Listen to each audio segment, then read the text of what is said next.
سبيل الدموع سبيل مريح Dahulu orang yang belajar ilmu itu tidak menunggu waktu yang lama, nggak perlu nunggu lama-lama, kecuali dampak dari ilmunya, manfaat dari ilmunya itu terlihat dari kekhusyuan. Ketika sholat khusyuk, ketika membaca Al-Quran khusyuk. Bukankah para salaf mengatakan, apabila ilmu Anda tidak bisa membuat Anda menangis ketika ibadah, maka itu bukan ilmu yang bermanfaat. Langkah pertama, kalian harus sadar dulu bahwa yang kalian cari adalah al-ilmu nafi.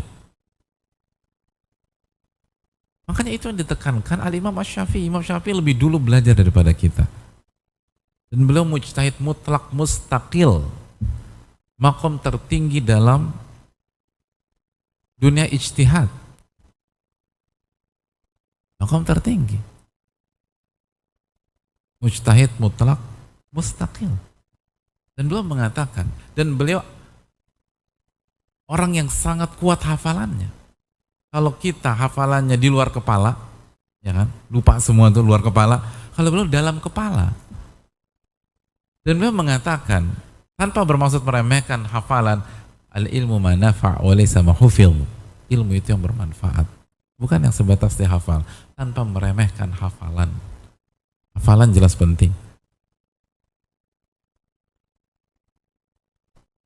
Fakulu imamin hafidh. Setiap a'immah itu menghafal. Tapi apa hakikat ilmu?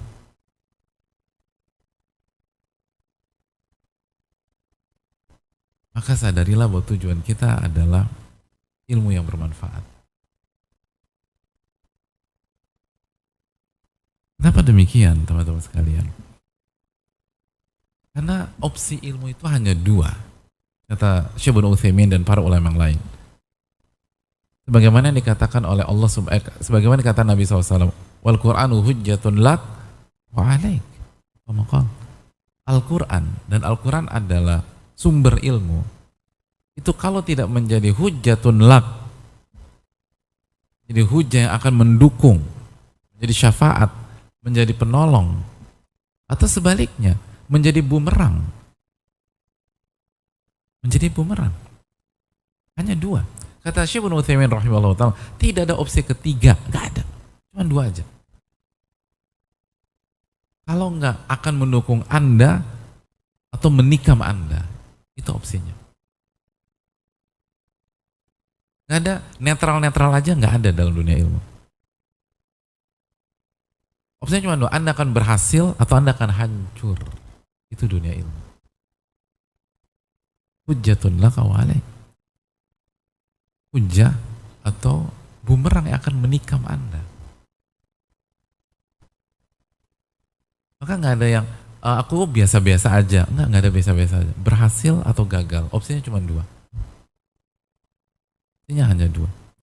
Tidak ada opsi ketiga, kata para ulama seperti Ibnu Utsaimin rahimahullahu ta'ala. Maka ini harus membuat kita sadar.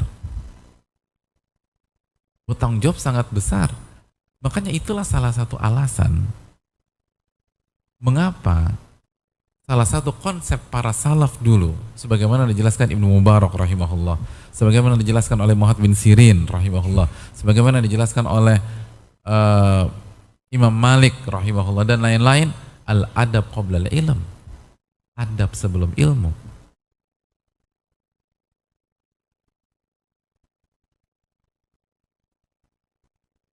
Dan kita tahu bahwa konsep yang benar adalah fitiba iman salaf, mengikuti konsep para salaf, konsep klasik. Dan salah satu konsep mereka adalah al-adab qabla al-ilm. Kenapa mereka bilang al-adab qabla al-ilm? Di antara maksudnya itu bukan meremehkan ilmu. Apalagi membenturkan antara adab dengan tauhid atau akidah. Karena di antara adab adalah tentang masalah tauhid dan akidah itu sendiri. Karena salah satu makna adab adalah ta'zim lillahi azza wa jal. Bagaimana mengagungkan, memuliakan dan mentauhidkan Allah subhanahu wa ta'ala. Kembali lagi, kenapa para ulama mengatakan al-adab qabla al-ilm? Karena hadirin, adab ilmu itu kalau tidak dipegang oleh orang tepat, itu akan menikam pemiliknya. Maka yang bisa mengendalikan hanya orang-orang yang memiliki adab yang tinggi, dan adab yang paling tinggi adalah ta'zimullahi azza wa jalla wa tauhiduhu subhanahu wa ta'ala. Karena kalau ilmu hanya menggunakan kecerdasan, hanya menggunakan ketekunan, hanya mengandalkan kepintaran, itu bahaya. Masih ingat ucapan Wahab bin Munabbih, lil ilmi tugian katugianil mal. Ilmu itu ada arogansi, sebagaimana harta ada arogansi. Ilmu itu ada sisi yang bisa membuat orang itu sombong, angkuh. Dan Nabi SAW berbicara tentang kesombongan, la yadkhul jannata man kana fi qalbi mithqalu dzarratin min kibrin. Gak akan masuk surga orang yang punya sisi kesombongan walaupun dengan partikel terkecil.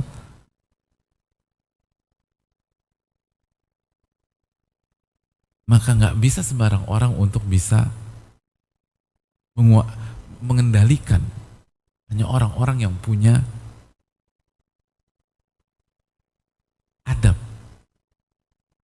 sehingga nanti ilmunya bermanfaat. Adapun kalau hanya begitu aja, kalau kita berpikir ilmu itu seperti yang lain,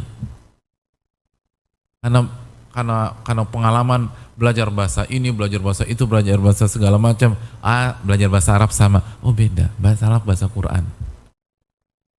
Ini min dimnil ilm, Anda nggak bisa samakan dengan yang lain. Dan tujuan kita bukan hanya mengerti, tujuan kita bukan hanya hafal mufradat, tujuan kita bukan dapat nilai semata, tapi tujuan kita adalah al-ilmu nafi'. Dan itu yang diminta oleh Allah itu yang diminta oleh Nabi kita SAW setiap hari. Allahumma inni as'aluka ilman nafi'a wa rizqan thayyiba wa amalan mutaqabbala. Itu yang akan bisa membuat kita berhasil, teman-teman. Makanya kita harus sadar dulu. Yang pertama kali, sadarkah apa yang sedang kita cari itu dulu? Apakah benar kita sudah tahu apa yang kita cari, atau kita nggak tahu selama ini? Dan akhirnya menjadi bumerang. Makanya lihat bagaimana para ulama klasik terdahulu, ulama salaf terdahulu, mereka berhasil karena mereka sadar apa yang mereka cari. Al-Hasan pernah menyampaikan, karena rajulu yatlubul ilma fala yulbath an yura dzalika fi takhasyu'i wa hadihi wa fi lisanihi wa basarihi wa birrihi. Dahulu orang yang belajar ilmu itu tidak nunggu waktu yang lama, nggak perlu nunggu lama-lama, kecuali dampak dari ilmunya, manfaat dari ilmunya itu terlihat dari kekhusyuan. Ketika sholat khusyuk, ketika membaca Al-Quran khusyuk. Bukankah para salaf mengatakan, apabila ilmu Anda tidak bisa membuat Anda menangis ketika ibadah, maka itu bukan ilmu yang bermanfaat. Coba kita evaluasi diri kita. Kapan terakhir kita menangis ketika sholat? Kapan terakhir kita menangis ketika kita menghafal? Ketika kita membaca Al-Quranul Karim? Adapun para ulama klasik terdahulu, gak perlu lama-lama, gak perlu bertahun, puluhan tahun, baru beberapa saat belajar, ada perubahan dari kekhusyuan, ada perubahan dari ketawaduan, rasa merendah. Bukankah makna di antara makna kekhusyuan adalah ketawaduan, sebagaimana dijelaskan Ibnu Rajab dalam Rasail beliau? Lalu kemana ketawaduan kita? Apakah kita sudah seperti itu? Lalu hadihi, pola hidup berubah, teman-teman. Pola hidup berubah. Itu tujuan kita belajar itu bukan hanya merubah lisan yang awalnya tidak mengerti mubtada khobar fi'il fa'il menjadi bisa, bukan. Tujuan kita belajar itu merubah pola hidup. Itu yang akan berhasil. Itu yang akan berhasil. Makanya kata Nabi SAW, man yuridillahu bihi khairan, apa kelanjutannya? Yufaqihu fiddin, barang siapa yang Allah inginkan kebaikan, Allah akan apa? Hah? Apa? Akan membuat dia faqih terhadap agamanya. Apa makna faqih? Nah ini cocok sama kita mau lihat ilmu antum sejauh mana. Faqih, fa'ala yufa'ilu, dari sulasi mujarradnya apa? Hah? Hah? Faqih itu, tafkih itu sulasi mujarradnya apa? Masya Allah, benar-benar ilmu membuat antum khusyuk ya, dan tawadu, diam semua, nggak mau menonjolkan diri. Ini yang saya suka dari teman-teman di sini. Padahal tahu tapi nggak suka pamer, masya Allah. Tafkih, sulasi mujarradnya dari mana? Fakiha yafqahu. Apa arti faqih yafqahu? Fahima yafhamu, gitu ya. Saya bertanya, apakah hanya satu wazan aja? Enggak. Ada wazan yang lain. Wazan apa? Fa'ula yaf'ulu, faquha yafquhu. Apa makna faquha yafquhu? Kata Ibnu Rajab dan para ulama, saral fiqhu sajiyah. Ilmu itu menjadi tabiat, menjadi karakter seseorang. Maka makna yang utuh dari hadis ini, sebagaimana dijelaskan oleh para ulama, seperti dijelaskan oleh Syekh Abdul Salam Asy-Syuair dan lain-lain. Dan Syekh Sa'ad Syatrib pernah membahas masalah ini, tapi dengan hadis yang lain. Jadi kalau kita artikan hadis tersebut secara utuh dengan menggabungkan dua wazan, man yuridillahu bi khairan, barang siapa yang Allah inginkan kebaikan, maka Allah akan buat dia paham tentang agamanya, dan agamanya, ilmunya menjadi karakter dia dalam kehidupan sehari-hari. Itu tujuan kita belajar. Kan hanya menghafal bagian, tapi bagaimana semua pola hidup kita berubah. Itulah ilmu yang dipahami oleh para salaf, sebagaimana dijelaskan Al-Hasan. Hadinya tuh berubah, lisannya berubah, matanya berubah, kebaikannya berubah. Itu al-ilm. Itu yang dikatakan para ulama, laisal ilmu bikathrati riwayah wa innamal ilmu khasyah. Ilmu itu bukan banyak yang meriwayatkan, tapi ilmu rasa takut. Rasa takut yang merubah pola kehidupan seseorang. Maka kalau nilai kita bagus tapi sholat kita bermasalah, maka ilmu kita tidak bermanfaat. Kalau ilmu kita tidak bermanfaat, hujjatun alaina, akan jadi bumerang bagi kita. Kalau tugas kita tidak kerjakan, tapi paham, tapi kalau dites jago, bisa, maka ilmu bukan ilmu bermanfaat. Karena ilmu bukan tentang bisa atau tidak. Sekali kalau parameter antum bisa, maka Abu Jahal, Abu Lahab jadi qudwah antum. Itu poin. Kurang fasih apa mereka? Ini bukan tentang bisa bahasa Arab. Ini tentang bagaimana antum memaksimalkan waktu antum di sini untuk merubah pola kehidupan sehingga menjadi soral fiqhu sajiyah. Fikih atau ilmu menjadi karakter, tabiat yang tidak bisa dipisahkan.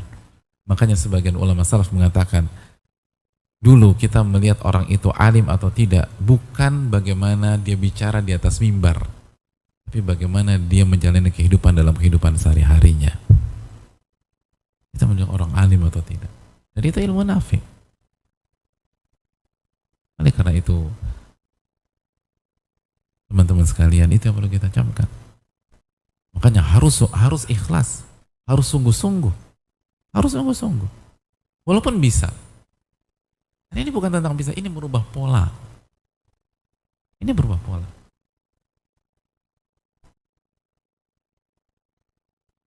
Antum Antum sekali baca bisa. Lalu karena merasa bisa jadi santai, gak belajar, gak murojaah. Antum punya masalah besar di hari kiamat. Ketika Allah bertanya kepada antum, wa an umrihi fima afnah. La tazulu qadama abdin yawmal qiyamah hatta yus'al an arba'. Kaki seorang hamba tidak akan beranjak dari hadapan Allah sampai ditanya tentang 4 perkara. Yang pertama, dia akan ditanya tentang umurnya, waktunya, bagaimana dihabiskan. Ini bukan tentang bisa atau tidak bisa. Ini tentang bagaimana menggunakan waktu. Oh, aku kan masih anak muda lebih kena. Wan syababihi fima ablah, kata Nabi SAW. Waktu mudanya dibedah, dipretelin. Kalau bahasa orang Jakarta, ditelanjangin. Waktu muda itu benar-benar dikulitin kita. Ngapain aja waktu muda?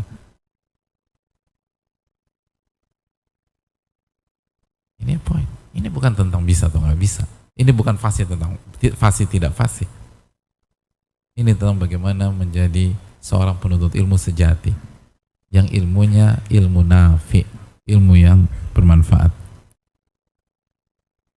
Dan ini yang harus kita kembalikan lagi. Karena banyak sebagian kita itu nggak tahu dia mau ngapain, dia nggak sadar.